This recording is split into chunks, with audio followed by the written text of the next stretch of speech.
Ça vous énerve, hein? C'est quoi ce titre super agressif? Il y a plein de gens qui adorent l'art ou qui sont artistes eux-mêmes. Alors pourquoi est-ce que je viens, là je débarque et je vous dis que l'art ça sert à rien? Eh bah, parce que c'est ce que je pense. Ou plutôt, c'est ce que j'ai pensé pendant tellement d'années. Laissez-moi vous raconter une petite histoire. Mon histoire, elle se passe en 2020, lorsque j'étais au début de ma classe de terminale. À ce moment-là, je sais pas vraiment ce que je veux faire dans la vie, comme beaucoup de personnes de mon âge en fait. Et ce soir-là, je me balade sur YouTube, parce que je suis un grand procrastinateur de compétition. Et je suis capable de perdre des heures d'affilée à regarder mes youtubeurs préférés. Et en fin de soirée, l'algorithme de YouTube me propose un truc un peu inhabituel. Dans mes recommandations, je vois apparaître une vidéo qui s'appelle « La théorie quantique des champs ». J'avais vite fait entendu parler du mot « quantique », mais juste au travers de séries de science-fiction. Je savais même pas que ça existait en vrai, ni ce que c'était.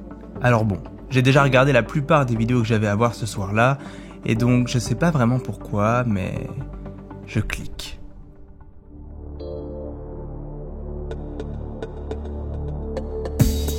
Bonjour à tous, aujourd'hui dans Science Click, la théorie quantique des champs.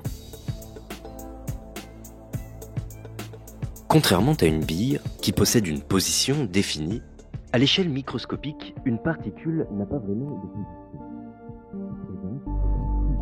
Vous vous êtes déjà demandé à quel moment votre vie avait basculé? Quelle seconde exacte de votre existence, quel choix vous a mené là où vous êtes désormais? Moi, j'ai la chance de savoir précisément quel a été cet instant figé dans le temps qui m'a transformé pour toujours. Et c'est celui qui est juste devant vous. Le Mathieu insouciant qui vient tout juste d'entrouvrir la porte du monde le plus extraordinaire qui existera à ses yeux. Celui de la science.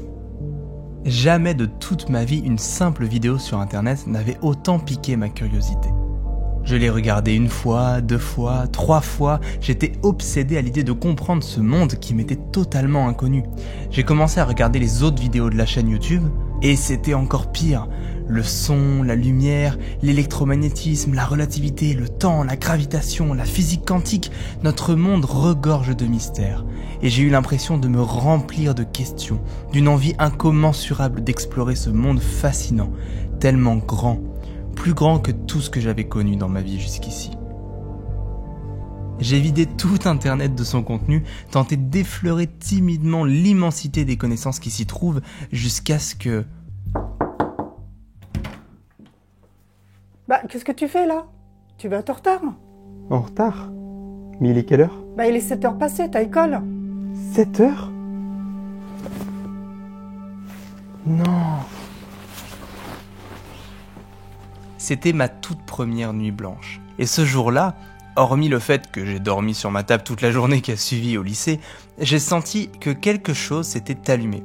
Et que cette lumière ne s'éteindrait pas tant que je n'aurais pas assouvi cette soif de comprendre le monde à travers la science.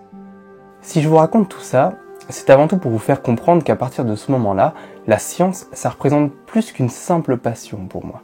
C'était une sorte d'idéal, comme la perfection, celle qui pouvait me donner les réponses à toutes les questions que je pouvais me poser.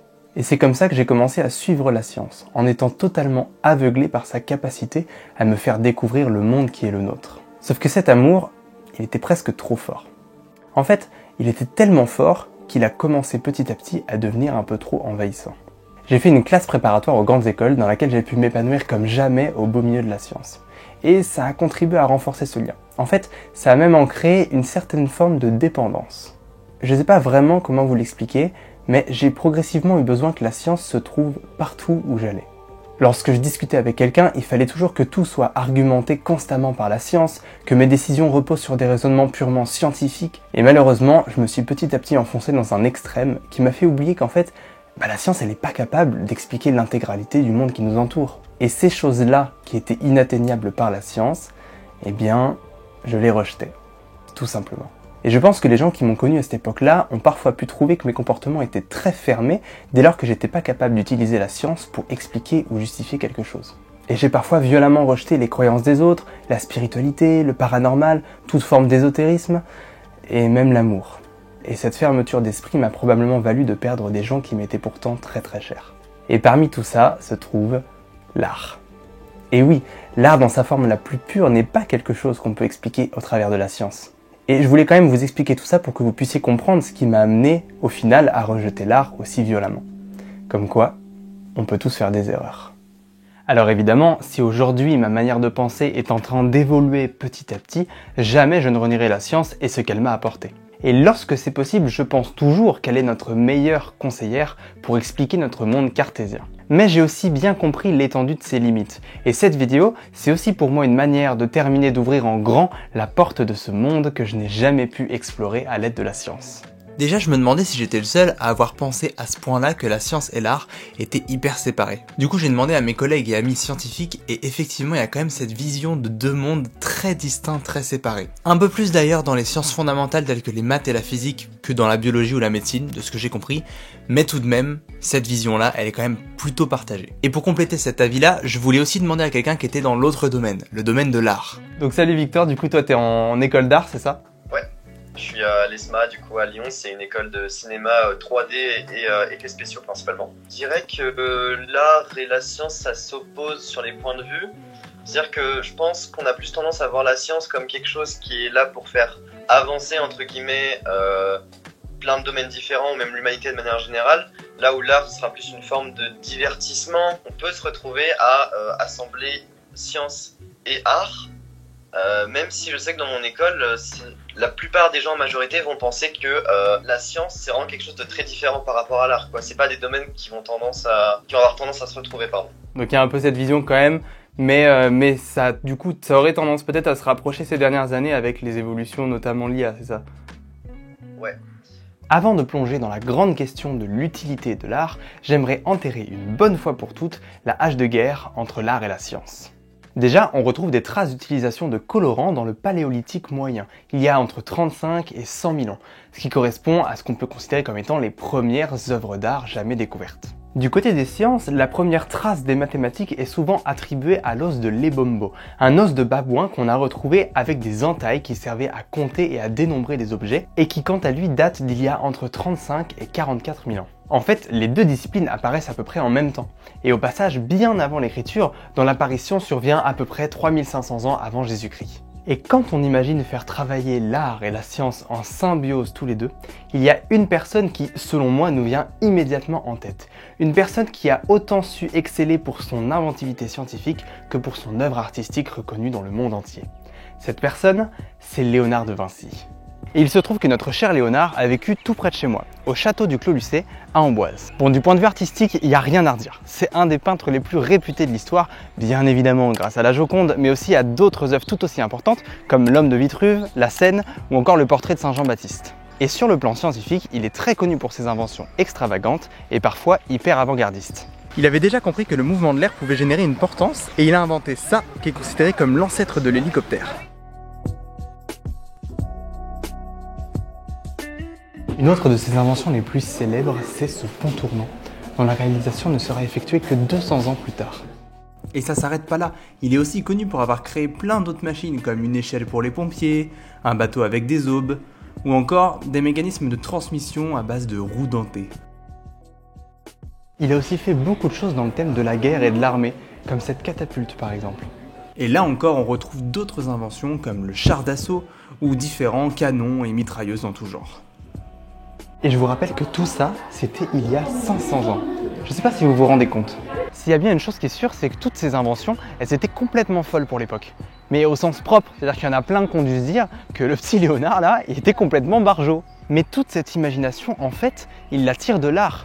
Et c'est là où moi, je n'avais pas bien cerné à quel point travailler cet esprit d'imagination, c'était un outil absolument formidable pour la science. Et pourtant, je devrais le savoir, je fais des études d'ingénieur. Et un bon ingénieur, c'est surtout un bon créatif. Et quoi de mieux que l'art pour faire exploser sa créativité et son imaginaire ? Peut-être que Léonard de Vinci, il n'aurait pas eu toutes ces idées s'il n'avait pas développé à ce point-là son activité artistique. Et on parle de lui, mais c'est le cas de plein d'autres grands scientifiques, à commencer par sûrement le plus grand d'entre eux, Albert Einstein. Avoir l'idée qu'on peut déformer l'espace-temps avec la gravité. En fait, les théories qu'il a développées, elles sont tellement contre-intuitives pour notre cerveau qu'on peut se demander mais comment il a fait pour avoir une idée aussi extravagante ? Et il s'est avéré qu'elle était brillante. Les cerveaux scientifiques ont eu besoin d'énormément d'imagination pour développer les théories qui nous apparaissent aujourd'hui naturelles. Et Einstein était un grand amateur d'art et en particulier de musique. Et c'est lui qui a prononcé la phrase suivante : les grands scientifiques sont aussi des artistes. Tout est dit. Ok, donc déjà, comme le ferait Max Bird... Voilà, ça m'apprendra à avoir des idées reçues. Mais il faut aussi dire que cette relation entre la science et l'art, elle va dans les deux sens en fait. Parce que la science est aussi super utile pour les artistes.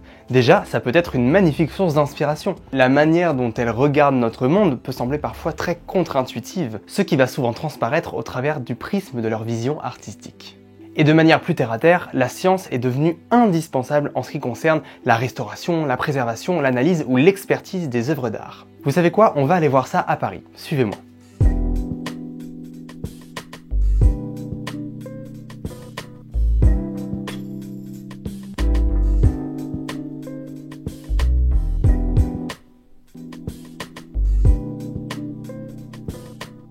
Alors bonjour, merci de m'avoir accueilli aujourd'hui dans ce laboratoire. Je m'appelle Laurette Thomas, créatrice du laboratoire Art Analysis, ce qui veut dire que ça fait un moment que j'y travaille, et ma collègue Kira Toporovskaya, qui m'a rejointe depuis peu. Nous analysons tout type d'œuvres d'art, toutes celles qui comportent des pigments. Donc ce sont des tableaux, ce sont des œuvres sur papier, des sculptures sur bois, sur métal, de toute période et de toutes origines. Dans ce genre de laboratoire, il y a différents types de machines et de techniques qui peuvent être utilisées pour analyser une œuvre d'art. Et on va pouvoir illustrer tout ça car ils ont gentiment accepté de me montrer sur un tableau de leur collection privée les principales étapes qui permettent cette analyse. Tout commence par une première observation minutieuse du tableau à l'œil nu à l'aide de lunettes grossissantes. D'accord, à l'œil nu du coup. À l'œil nu, c'est très important parce que la première approche va générer aussi le type d'instrument que nous allons utiliser pour essayer de répondre à des questions, aller vers une authentification, mais aussi qui peuvent servir aux restaurateurs pour bien prendre conscience de l'état de conservation des œuvres. La deuxième étape, c'est toute la partie imagerie. L'imagerie du tableau se déroule en général en 3 étapes. La première consiste à prendre une photo en couleur et en haute qualité du tableau. On va descendre dans la pièce dédiée à l'imagerie dans laquelle tous les clichés sont réalisés. Du coup, l'idée c'est que la pièce elle est totalement noire pour limiter les parasites lumineux. C'est ça. Des fois, il est nécessaire aussi de prendre une photo du dos. Du dos du tableau ? C'est ça. S'il y a des inscriptions, s'il y a des choses intéressantes ou pas. Ce qu'on peut faire aussi, des fois, c'est une lumière rasante. Si le tableau a une texture, pour mieux voir aussi l'état de la toile. Ou toutes ces parties-là, exactement les touches de peintre aussi. Cette première photo, elle permet d'obtenir une référence sur laquelle se baser par la suite pour comparer avec les autres types d'images. Et justement, parlons-en, nous allons découvrir 2 imageries particulières. Une dans la gamme ultraviolette, suivie d'une autre dans la gamme infrarouge. 2 types de lumière de longueur d'onde différentes et qui sont invisibles à l'œil nu. On va pouvoir détecter aussi toutes les campagnes de restauration. Donc on peut déterminer à peu près quelles sont les zones où il a été restauré. Et ça donne une indication, ça permet de vérifier aussi que le tableau est bien ancien et que ce n'est pas une copie récente. Le rayonnement UV ne traverse que le vernis. D'accord, il s'arrête au vernis, alors que l'infrarouge va aller plus loin. Dans la couche picturale jusqu'à la préparation. Ok, donc là du coup le tableau il est sous éclairage UV. C'est ça.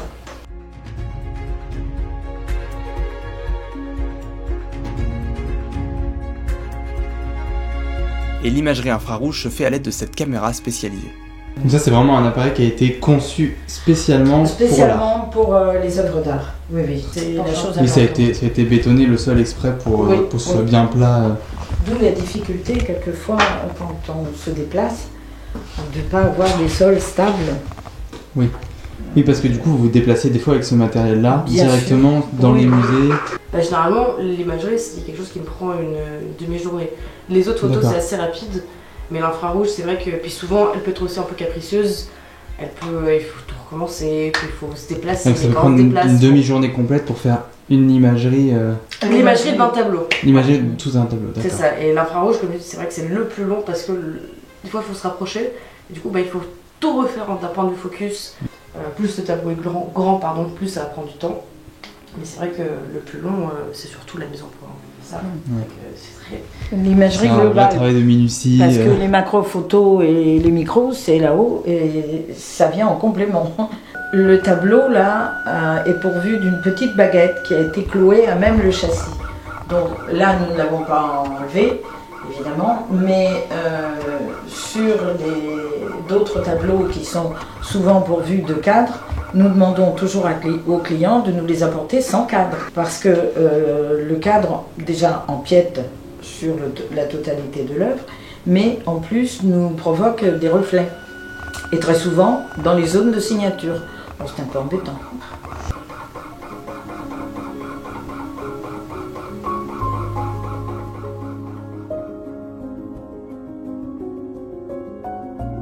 Cette imagerie complète nous permet de voir où nous allons pouvoir intervenir pour les analyses de pigments. Les analyses des minéraux, qui composent 90% des pigments. Et l'autre appareil va nous permettre d'enregistrer tous les éléments organiques, vernis, gomme, les pigments récents, qui ne comportent pas de minéraux, donc qui vont nous permettre après d'essayer d'établir une datation. Chaque artiste a une façon de faire, a une technique particulière, et quand on la connaît, parce qu'il y a évidemment beaucoup d'enregistrements qui ont été faits par les musées, ça nous permet de vérifier si on retrouve les mêmes caractéristiques techniques chez l'artiste supposé. Et justement, allons regarder de plus près ce que contiennent les pigments de notre tableau. Il est bien évident que quand on commence une analyse comme ça par XRF, nous ne choisissons pas les pigments au hasard, on choisit toujours ceux qui sont le plus parlants. Alors, les blancs, toujours, là il n'y en a pas, ça tombe bien. Les bleus aussi qui sont déterminants, en l'occurrence le jaune et le orange ici. Le spectre, lui, de toute façon, va nous indiquer tous les éléments sur 2 mm de profondeur. Donc on a toutes les couches. On va pouvoir, si on fait l'enregistrement évidemment de la préparation, la déduire pour voir ce qui reste comme élément pour déterminer quel type de pigment. Et ce que vous disiez tout à l'heure, c'est que là, il y a plein de pigments de comparatifs, c'est ça?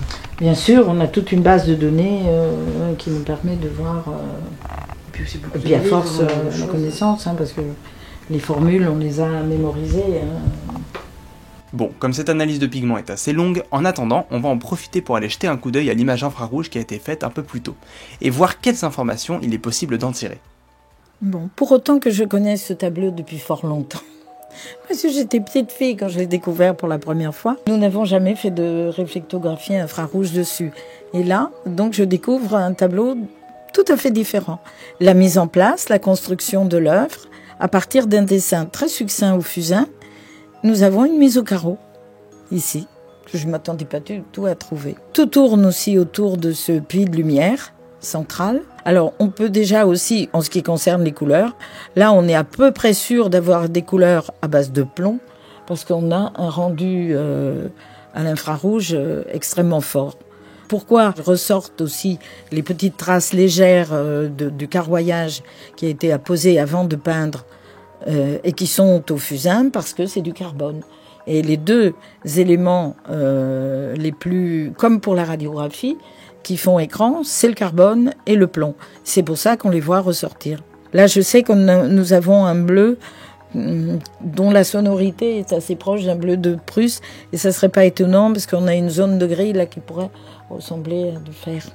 Mais bon, tout ça, il faut prendre le temps de le décanter, d'argumenter. Et c'est assez long. Vous pouvez trouver souvent un tableau sur un autre tableau. Et on peut voir un visage, une structure, et il faut retourner le tableau pour avoir la composition première. Ça arrive assez fréquemment. Quand les artistes n'avaient pas beaucoup d'argent, ils allaient dans les brocantes, comme Picasso l'a fait dans L'Homme aux oursins. En dessous, vous avez un hussard, mais il est peint plutôt 19e, et il est peint dans l'autre sens. Ça leur faisait économiser la préparation blanche et peigner carrément dessus. On peut savoir à peu près à quel moment ça a été repeint par-dessus. Bon, là, la signature, elle est en noir, il n'y a pas de mystère. Elle est bien contemporaine, parce qu'elle n'est pas floue.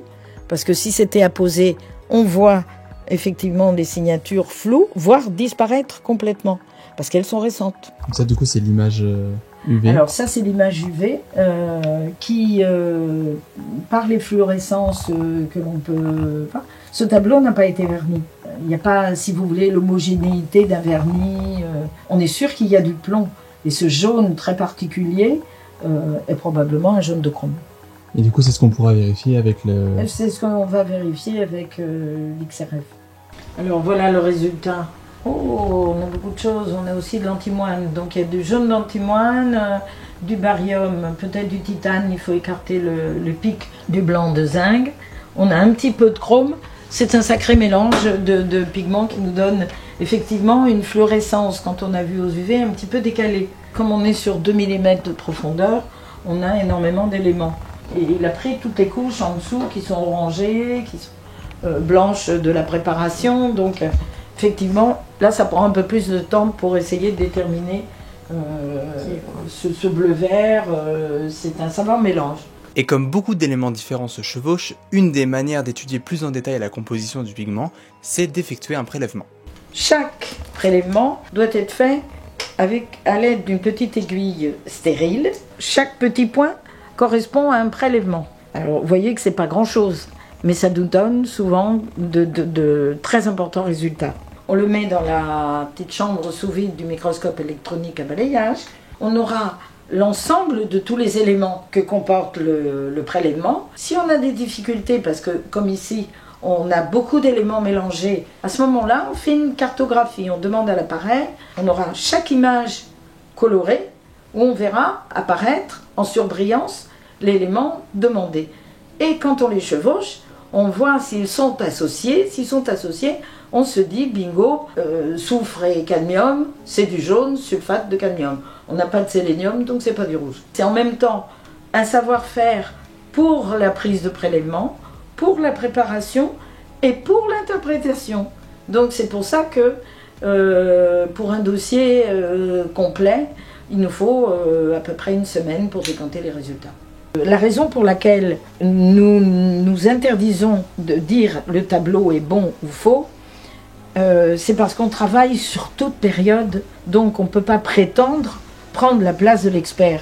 L'historien d'art qui a travaillé toute sa vie sur un artiste en sait beaucoup plus que nous. Par exemple, nous avons travaillé, avant qu'il soit au Louvre, sur le petit Cimabue, pour faire l'imagerie qui a permis à l'expert, à Éric Turquin, de faire des recherches et d'authentifier le tableau. Sur le dernier Van Gogh en main privée, qui a pu permettre d'obtenir d'importants détails sur la façon de faire, sur les produits utilisés par Vincent à ce moment-là, notamment la toile, les couleurs, pas mal de choses intéressantes. Ok, vous avez pu voir avec Léonard de Vinci que l'art est une source immense d'inspiration pour la science. Et la science de son côté permet aussi de mieux comprendre l'art, comme j'ai pu vous le montrer à l'instant dans le laboratoire d'expertise. Mais j'aimerais pousser la réflexion encore plus loin que ça. Est-ce que l'art, ce serait pas la seule création de l'homme qui est capable de s'aventurer encore plus loin que la science ? Quand on y réfléchit bien, il n'y a que lui qui tente d'apporter une réponse à des questions qui n'en ont pas encore trouvé ou qui n'en trouveront probablement jamais, telles que le sens de la vie ou de notre existence. Et en cela, l'art offre quelque chose que la science ne peut pas offrir. Et c'est pourtant un scientifique bien cartésien qui vous le dit. Et c'est aussi pour ça qu'il est impossible pour la science de décrire correctement l'art. Car par définition, l'art existe dans des endroits auxquels la science n'a tout simplement pas accès. Cette impossibilité d'expliquer l'art par la science, ça fait partie des choses qui contribuent parfois à opposer les deux. Et en travaillant sur cette vidéo, je me suis rendu compte que l'art n'est pas à placer en face de la science, mais à côté d'elle, comme deux amis qui se compléteraient l'un et l'autre. C'est assez philosophique ce que je vous dis là, mais personnellement je prends ça comme une immense révélation et j'aimerais vraiment que vous puissiez saisir cette dimension-là. His artistic efforts spurned, he soon turned to other endeavors. That's the old stuff, kiddo. He's a smarter fellow with brains, huh? Ce que vous voyez là, c'est un film Disney. Et oui, on y parle du nazisme. Parce que c'est une autre dimension que peut revêtir l'art. Il peut facilement être utilisé pour imprimer des idées ou manipuler des foules. À votre avis, pourquoi est-ce qu'on retrouve autant de films de propagande, que ce soit d'un côté comme de l'autre, lors d'une guerre ? C'est parce que l'art a un rôle important à jouer dans l'opinion publique. Et ça, les gouvernements le savent très bien. D'ailleurs, on rejoint une des autres utilités de l'art, c'est son caractère historique. Comme je viens de le dire, l'art s'adapte à son époque. Donc étudier le travail des artistes d'une certaine époque, ça nous donne des tonnes d'informations sur les modes de vie, la société, les idéologies. Bref, c'est un outil formidable pour retracer l'histoire. Et l'exemple le plus célèbre de ce que je raconte, c'est bien évidemment la liberté guidant le peuple. Véritable symbole de la révolution des Trois Glorieuses, elle nous donne aujourd'hui un aperçu du climat de révolte et d'horreur qui régnait en France par l'intermédiaire de l'œil de l'artiste. Et puis comment vous parler d'art sans vous parler d'expression ? Utiliser l'art comme vecteur d'expression pour faire passer des messages importants, c'est parfois central dans l'œuvre de certains artistes. D'ailleurs, l'un d'entre eux s'est fait particulièrement connaître ces dernières années pour ses travaux très souvent porteurs de messages, c'est le street artiste Banksy. Son œuvre la plus connue, vous l'avez sûrement déjà vue, c'est La fille au ballon, dans lequel il explore les thèmes de la perte de l'innocence et de l'espoir. C'est aussi un artiste qui est connu pour être fermement opposé à la marchandisation de l'art. Et c'est pour ça qu'il réalise son travail dans les rues des villes du monde entier en total libre accès. D'ailleurs, pour la petite anecdote, en 2018, une copie de La fille au ballon a été vendue aux enchères pour un peu plus d'1 million de dollars. Mais quelques secondes seulement après la vente, un mécanisme secret que Banksy avait intégré au cadre a déchiqueté l'œuvre en direct devant toute la salle. Encore une fois, son but c'était de dénoncer l'utilisation et l'exploitation commerciale de l'art. Ce qui est marrant avec l'art aussi, c'est qu'il met en avant le relativisme esthétique. Le fait que être beau, c'est propre à la sensibilité de chacun. D'ailleurs, un scientifique peut trouver une formule, une démonstration, une expérience ou une observation belle, alors qu'elle susciterait absolument aucune émotion chez un profane. Et de cette manière, on peut considérer qu'il existe une forme d'art dans les sciences. D'ailleurs, si on a principalement conservé le pluriel pour désigner les mathématiques et non pas la mathématique, en fait c'est un héritage du passé, à l'époque où cette discipline s'appelait les arts mathématiques, qui étaient alors composés de l'arithmétique, l'astronomie, la géométrie et la musique. Et puis, entre vous et moi, il m'est arrivé plusieurs fois, moi qui suis scientifique dans l'âme, d'être émotionnellement touché par les sciences, au point même des fois de pleurer devant des maths ou de la physique. Et je sais bien qu'en vous partageant ça, beaucoup d'entre vous vont sûrement me prendre pour un foyer. Mais justement, c'est ça, cette subjectivité de la beauté que permet de faire ressortir l'art. Mais il existe quand même une petite exception qu'on peut trouver dans la théorie de l'évolution qui nous dit que les critères de beauté appliqués aux êtres humains ont évolué de manière à maximiser les chances de reproduction de notre espèce. Et donc naturellement, on va trouver plus beau un individu bien formé, en bonne santé, qui va en fait maximiser les chances d'engendrer une descendance potentiellement prospère. Et puis lorsqu'une œuvre d'art est reconnue par un très grand nombre de personnes, peut-être que vous aurez quelques exemples qui vous viennent à l'esprit. On peut se poser la question du conformisme, le fait que nos opinions puissent être influencées par l'opinion des personnes qui nous entourent. Dans ce cas-là, est-ce qu'une œuvre est trouvée belle parce qu'elle l'est objectivement, même si on vient de dire que la notion d'esthétique est quelque chose de relatif, ou est-ce qu'il y a une part plus ou moins importante de conformisme, comme une sorte d'effet de mode, mais qui durerait dans le temps ? Eh bien, ce sont encore des questions que beaucoup de spécialistes se posent et qui font toujours autant débat, donc on va pas pouvoir trancher dans cette vidéo. Et d'ailleurs, un autre sujet qui fait pas mal débat, c'est est-ce qu'il faut tenter d'expliquer l'art ? Ça peut parfois être intéressant de ne rien expliquer, pour laisser le subconscient se faire sa propre idée de la signification d'une œuvre. Mais parfois, connaître des détails de fabrication, un message caché ou une signification que l'auteur aurait voulu faire passer, ça peut amener un vrai plaisir supplémentaire à profiter de l'œuvre, que l'on découvre sous un nouvel angle, avec une autre grille de lecture. Bon, je vous ai ramené dans ma chambre d'enfance histoire qu'on puisse discuter un petit peu à l'écart, parce que j'aimerais vous embarquer un peu plus profondément dans le rôle de l'art, de façon presque philosophique. Pour vous emmener là où je veux en venir, je vais vous poser la question suivante. D'après vous, qu'est-ce qui nous différencie des animaux ? C'est une bonne question. Et même si on est resté biologiquement très proche des autres animaux, on ne peut pas nier que notre espèce a pris un chemin radicalement différent des autres êtres vivants. Et pour répondre à ma question, une des choses qui nous différencie le plus des autres animaux, c'est notre capacité à savoir se détacher de nos simples besoins primaires. Je vais vous donner un exemple. Si vous êtes parent, il vous viendrait jamais à l'idée, j'espère, de préférer votre maison à votre propre enfant. Et pourtant, une maison est bien plus utile, au sens pratique, qu'un enfant. On a donc devant nous un exemple où notre préférence ne se base pas simplement sur nos besoins primaires de survie. L'art, il vient un petit peu sublimer cette idée-là. Quelque chose n'a pas forcément besoin d'être utile pour susciter l'intérêt de l'être humain, ce qui nous distingue des autres animaux. Donc en créant des œuvres abstraites auxquelles on a parfois du mal à donner un sens, les artistes nous prouvent qu'on n'a pas forcément besoin de donner un sens pour que quelque chose nous attire. Et ça, c'est un des propres de l'espèce humaine. Ça nous renvoie au plus profond de notre nature. Et pour finir sur le côté philosophique, l'art, c'est aussi un énorme symbole de liberté. C'est-à-dire que dans la science, on cherche toujours à trouver la vérité, à déterminer les règles qui fixent les limites de notre monde. Même dans la vie quotidienne, nos actions, les paroles et les objets qui nous entourent ont toujours une raison d'exister, un sens, une utilité. Et on peut percevoir ce besoin d'utilité ou de respect de règles comme une barrière que l'art, lui, arrive à franchir. Et il est aussi capable de dépasser certaines barrières sociales telles que la langue, par exemple, Tout le monde est sensible à la musique, à la peinture, au cinéma ou à l'architecture, et ce quelle que soit notre origine ou notre culture. Bon, et puis évidemment, je pense que beaucoup d'entre vous l'attendaient, mais je l'ai gardé pour la fin, quid des évolutions scientifiques qui permettraient de créer ce qui peut s'apparenter à de l'art? Je parle évidemment de l'intelligence artificielle. C'est un sujet très compliqué de savoir si l'IA est capable de créer ce qu'on peut appeler de l'art ou non. Et beaucoup d'artistes sont d'ores et déjà très inquiétés par l'avenir de cette technologie. Le problème avec cette question, c'est qu'elle est tellement large qu'elle pourrait donner lieu à une vidéo tout entière. Donc je vous propose de garder ça pour une prochaine fois. J'espère que désormais, si vous pensiez que l'art était complètement opposé à la science, voire même si vous remettiez en question son rôle ou son utilité comme ça a été mon cas, eh bien vous aurez pu apercevoir l'importance qu'il occupe, y compris avec la science et pour la science. Bon, évidemment, comme tout ce qui a été créé par l'homme, il y a toujours des dérives dont j'ai pas forcément parlé, comme son rôle dans le statut social et donc le renforcement de certaines inégalités, ou encore son utilisation comme un moyen de placer facilement de l'argent avec une fiscalité très avantageuse et relativement déconnectée des cycles économiques. Et maintenant, comme à chaque fois, j'aimerais que vous m'aidiez à savoir si j'ai effectivement réussi à vous apprendre quelques trucs en répondant à 5 petites questions. Et de votre côté, ça permet d'ancrer tout ce que vous avez appris dans votre mémoire à long terme et de ressortir avec plein de nouvelles connaissances. C'est bon pour vous ? Alors c'est parti. Déjà, je me rappelle plus vraiment. Est-ce que l'art est apparu avant ou après la science?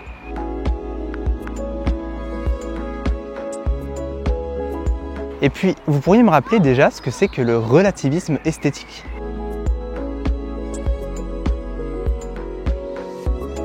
Tout à l'heure, je vous ai dit que l'art, ça permettait de nous différencier des animaux.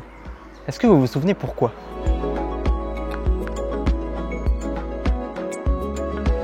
Bon, et puis dans la vie, parfois, il y a des personnes qui ont des mauvaises intentions. Est-ce que vous savez si l'art, il a déjà été utilisé pour manipuler ou pour influencer des opinions?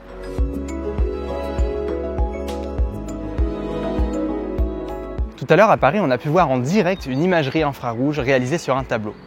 Qu'est-ce que ça permet de révéler?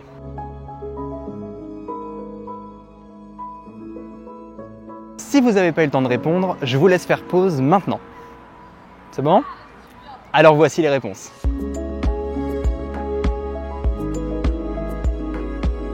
Et surtout, le plus important, c'est que vous me disiez votre score et là vous vous êtes trompé en commentaire. Comme ça, moi, je peux améliorer le contenu de mes prochaines vidéos et vous proposer quelque chose d'encore meilleur. Pour finir, j'aimerais remercier chaleureusement Victor ainsi que le Château du Clos Lucé pour leur accueil et leur gentillesse. Et bien évidemment, un immense merci au laboratoire Art Analysis qui ont accepté de m'ouvrir leurs portes pour cette vidéo. J'espère que tout ça vous aura plu et sur ce, à la prochaine!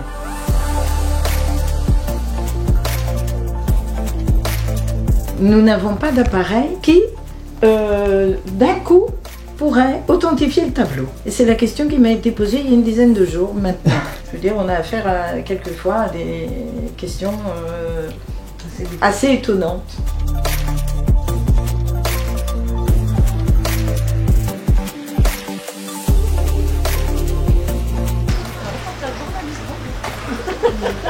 C'est ça. C'est ça.